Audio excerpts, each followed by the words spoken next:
यहाँ आपको एक अहम खबर से आगाह करें। 190 मिलियन पाउंड स्कैंडल की तहकीकाती रिपोर्ट में तहलका खेज इंकशाफात सामने आ गए। रिपोर्ट में सेटलमेंट से पहले मलिक रियाज की शहजाद अकबर के हमरा साबिक वजीर आजम से मुलाकात की भी तस्दीक हुई है, जबकि बरतानिया की नेशनल क्राइम एजेंसी के साथ खतो किताबत का रिकॉर्ड असासा जात रिकवरी यूनिट से ही गायब हो गया है।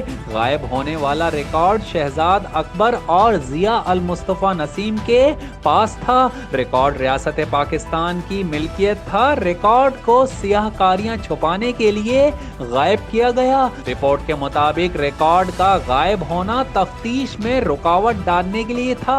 काबीना डिवीजन रिकॉर्ड गायब होने की इंक्वायरी करवा चुका। इंक्वायरी में रिकॉर्ड गुम होने की जिम्मेदारी शहजाद अकबर और जिया अल मुस्तफा नसीम पर आयद हो चुकी। असासा जात रिकवरी यूनिट के सेक्रेटरी मंजूर कयानी ने खतो किताबत की तस्दीक की। असासा जात रिकवरी यूनिट ने एनसीए के कंट्री मैनेजर उस्मान अहमद को खतूत लिखे थे। पहले 2 खतूत में एनसीए को 1 हाइड पार्क लंदन प्रॉपर्टी और मनी लॉन्ड्रिंग तहकीकात से आगाह किया गया था। खतूत के बाद ही एनसीए ने बरतानिया में अकाउंट्स फ्रीज किए थे। रिपोर्ट के मुताबिक 18 अप्रैल 2019 के तीसरे खत में एनसीए को हैरान कुन वजाहतें भी दी गईं। शहजाद अकबर की हिदायत पर एनसीए को बताया गया कि अली रियाज 1 हाइड पार्क लंदन पाकिस्तानी कानून के मुताबिक डिक्लेयर कर चुके हैं, टैक्स दे चुके हैं। एनसीए को बताया गया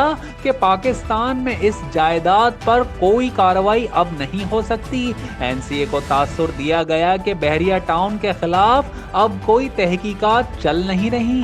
रिपोर्ट के मुताबिक शहजाद अकबर का काबीना मंजूरी से पहले ही डेड ऑफ कॉन्फिडेंशियलिटी एनसीए को 6 नवंबर 2019 को जमा करवा चुके थे।